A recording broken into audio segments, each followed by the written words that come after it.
Before we begin the video, if you haven't yet, come on down and join my Discord server. Link is down in the description.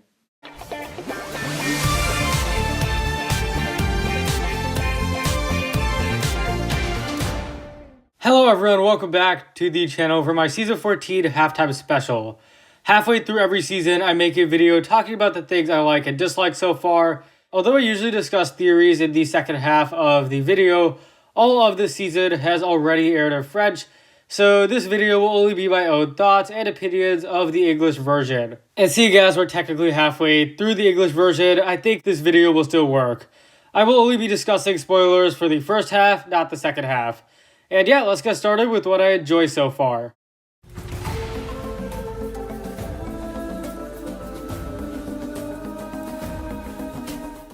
Fights are good in basically every season, that's usually a given. However, while not bad, random monster fights can get somewhat repetitive or boring. The good thing about this season being so short is that there's no room for these random fights, and I think the action we've seen so far is excellent. They were only used once so far, but the use of boats in this season was great, and I also love the fight with the statues. However, there's also the animation. Ever since 2019, Wild Brain animation has continued to improve, with each season getting better than the last. This season visually looks gorgeous. The jungle feels so colorful, and I think they've done a fantastic job. Despite the season being so short, the first half has managed to have a pretty good plot. I'm really impressed with how they've incorporated so many different plot elements in 22 minutes, with most of it feeling natural too. We've already seen Zippy, all of this season's set vehicles, the snow golems, the keepers, and a little bit of backstory as well. Compared to Season 10's first episode, I felt that actually Season 14's first two were less rushed. I know that for the next two episodes of this season, I may not feel the same way. In fact, I probably won't. But so far, these first two episodes have felt pretty good in terms of plot. Although the main purpose of this season is to set up Season 15, it also has many references to past seasons. Of course, several side characters are back, including the Explorers Club guy, Clutch Powers and his interns, and Misako. I may not like all of these characters, but I still definitely can appreciate that they're brought back. However, the biggest thing about this story is the connection to Wohira or Wojira. Taking a small detail from Season 8 and amplifying it so much is truly incredible to me. I think it's definitely something that older fans really like, or at the very least, fans who pay attention to detail.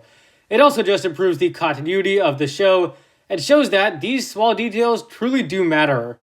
Despite the season's many limitations with its format, so far there's a lot that I'm enjoying about it. However, not all of it is good. Now let's talk about the stuff I dislike.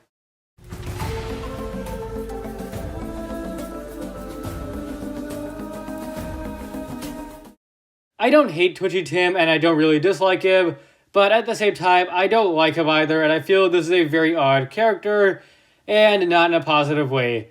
Tim is just extremely bizarre and many of his behaviors feel over the top, such as his short-term memory loss, but I also just don't know if this character ever really had a place in this season. To me, it seems like he basically just exists. If he exists as comic relief, I do think this season is funny, but not because of him. And the unfortunate thing is that he just gets worse in the second half of this season. Not a huge issue at all, but I definitely feel the dialogue can be very off in certain areas. I found that some lines were simply bad, while other conversations are unnatural or don't sound right.